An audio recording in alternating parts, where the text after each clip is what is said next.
Okay guys, today we're going to be talking about graphing linear equations, and we're going to do some applications with them. We're going to start with the slope-intercept form of a linear equation, which is y equals mx plus b. If you remember, m is our slope and b is our y-intercept. So let's go ahead and graph a few. Notice that our y-intercept is -10 and our slope is 3. Okay? And when we talk about our slope, we talk about rise over run. So our rise is at 3, our run is actually 1. Okay, so we're going to go ahead and plot our y-intercept first. So again, that's where the line crosses the y-axis. So 0, -10 will be the point. Okay. And then we're going to use our slope to get as many other points as we can. So we're going to rise 3, up 3, and to keep that positive, we're going to go right 1. And we're going to keep going for a few more points. Actually, several more points. Okay, so we have our nice linear equation there. Let's go ahead and try it again. In this one, our y-intercept is 4, so our point is going to be 0, 4. And our slope is -2/5. Okay. So we're going to go ahead and plot our y-intercept. And then if I decide to go down 2, to keep that negative, I got to go positive. So I got to go 5 to the right. And if I go up 2, to get back that negative, I'm going to go left 5. And so we have this line here. Okay, so it's pretty easy to graph when you have slope-intercept form. Another form of a linear equation is point-slope form. And this is y minus y1 equals m times the quantity x minus x1, where x1, y1 is actually a given point on the line. Okay. And m is still your slope. All right. Remember that the variables x, y is representing any point that exists on the line. Okay. So to graph with slope-intercept form, what we're going to do is we're going to plot our first point, and actually you can see the point right here. It's -4, +3, because again the form was y minus y1 equals m times the quantity x minus x1, okay, and x1, y1 were your point. Slope is 2. So again, we're going to plot our point first. So we have -4, 3. And then we're going to go ahead and get a few more points with our slope. So if we go up 2, we're going to go right 1.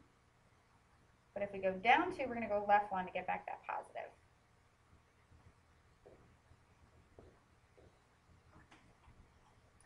All right. If we look at the next example, here we have a point of 12, 0. Okay, because notice we don't have a y1, so our y1 is 0.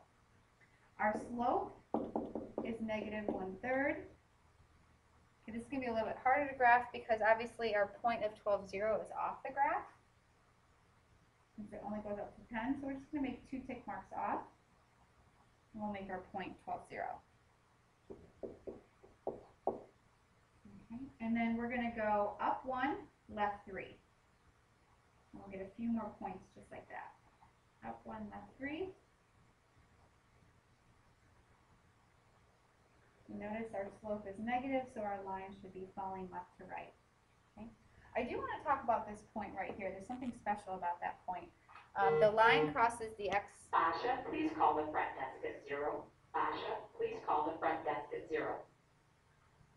I'm sorry for that interruption, guys. This point is actually where the line crosses the x-axis. This is known as our x-intercept. We'll talk a little bit more about this on the next page. Let's go ahead and go to the next page. Okay. Let's talk about parallel and perpendicular lines. Parallel lines, we know, have the same slope. And we've talked about this before. Okay. Remember, they rise and they run the same amount. Perpendicular lines have slopes that are opposite reciprocal. Again, this is a recap of what we talked about earlier in the year.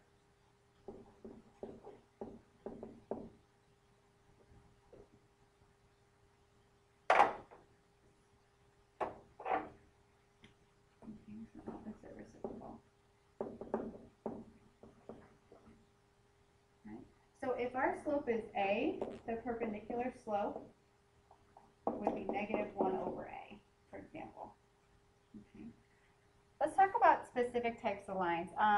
Let's talk about a horizontal line, okay? Y equals A, and A being a constant, is actually a horizontal line. It's parallel to the x-axis, okay? So we draw a little coordinate system.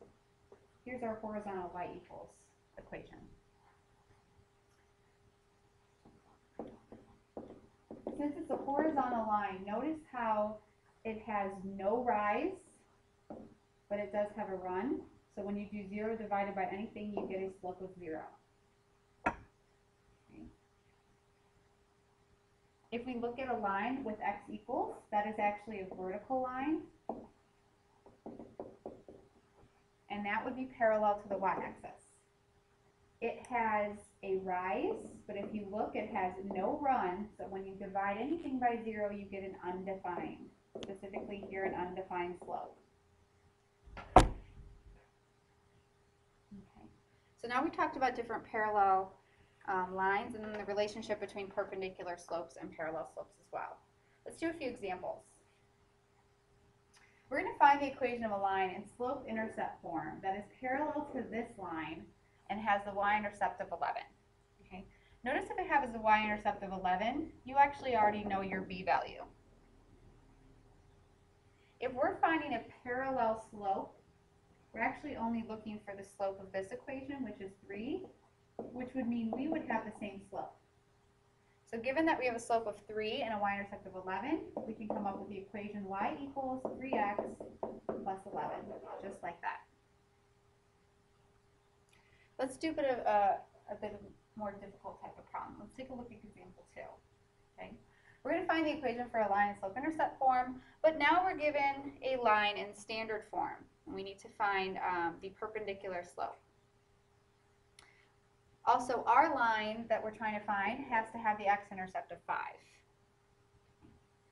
Again, we need to know two things. We need to know the slope, and we need to know the y-intercept. Okay. As of right now, we don't know either, so we need to get some information from these two pieces of given. In this first equation, in order to see the slope clearly, we're going to put it in slope-intercept form. So we're going to subtract x, because our goal is to isolate the y, and then we're going to divide by -6. So we get y equals positive 1/6x plus 2. Again, what we really care about in this equation is the slope. Since it's 1/6, we know that our slope is going to be -6 over 1. Opposite reciprocal. So we now know our slope. Okay, we know it's -6. All right. We still have other pieces of information we need to find. We're not given the y-intercept, but we're given the x-intercept. Right? Notice that the x-intercept is where the line crosses the x-axis. So this actually gives us a point. The point being 5, 0. Okay? So your y value is 0 because that, again, that's where the line crosses the x-axis. Okay? So now we have a point. So we don't know b yet, but we actually know xy. Remember, xy is representing any point on the line, and 5, 0 is a specific point on this line. So let's go ahead and plug it in. So we know y is 0, and we know x is 5. So we can actually solve for b. So 0 equals -30 plus b, so b is equal to positive 30. So we can come up with the equation y equals -6x plus 30. Okay. So again, going back, we found the slope from the standard form of the equation, putting it in slope-intercept form. We were able to get the opposite reciprocal. And then we were actually given information that gave us a point. The x-intercept was 5, which gave us the point 5, 0. And we went ahead and plugged it in for xy to solve for our b. Ending with the equation y equals -6x plus 30. Okay, so we talked about writing an equation of given perpendicular or parallel or x-intercepts. Let's talk a little bit more about x-intercepts. Okay, an x-intercept of a line is where it intersects the x-axis. Again, repeating what I just said. Its y-coordinate is 0. Okay, and you can actually see that from up here. That's your x-intercept. The y-intercept is where it intersects the y-axis. Its x-coordinate is 0. So say we want to find the x-intercept and the y-intercept algebraically, given an equation. Okay, so let's look at example 3. Here's an equation given to us. If we want to find the x-intercept, well, we know that the y value of the x-intercept is 0. So if we went ahead and plugged in 0 for y, we'll be able to go ahead and solve for x, and that will give us our x-intercept. So let's go ahead and do that. So we get 6 equals 1/3 x minus 3. Add the 3 over, we get 1/3 x equals 9. Multiply both sides by 3. That gives us 27. So our x-intercept is actually 27. There's our point. Okay.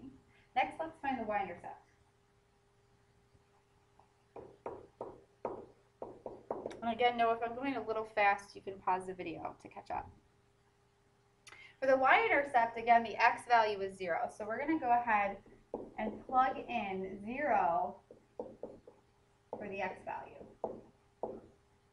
Okay, notice how now we're solving for y. So we get y plus 6. 0 minus 9 gives us negative 9. 1/3 times negative 9 gives us negative 3. Subtract the 6 over.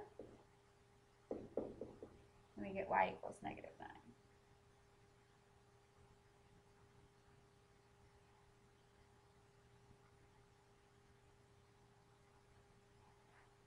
So our y-intercept is negative 9. Okay.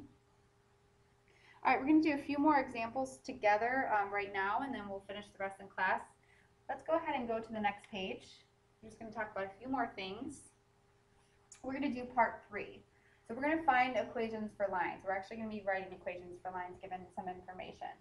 So it says find the equation for the line in point-slope form. Again, remember that's y minus y1 equals m times x minus x1. Okay. It actually contains these 2 points. So these 2 points lie on the line we're actually writing.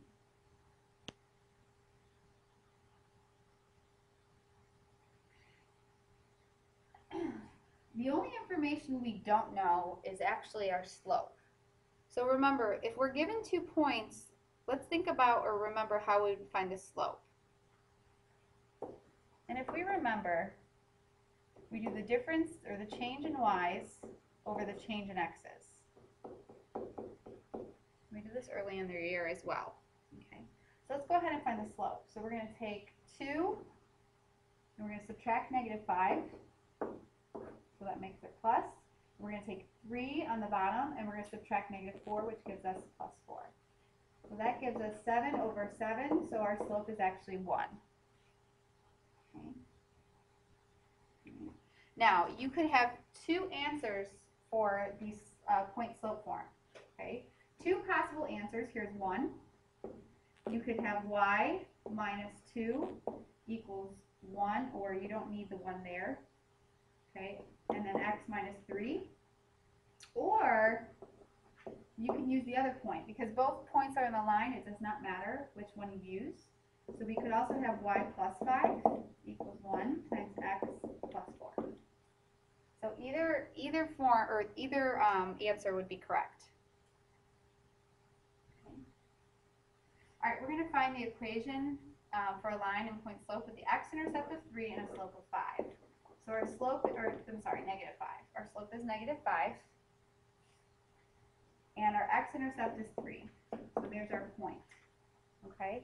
So again, point-slope form is y minus your y value equals slope times x minus 3. And we're done.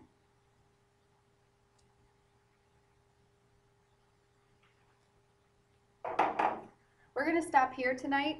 We're going to go through the rest in class tomorrow. So you only have to have through this example 5 filled in for tomorrow. You can go ahead and try example 6 and check with me first thing. But we're going to go into part 2 together in class. All right, see you then.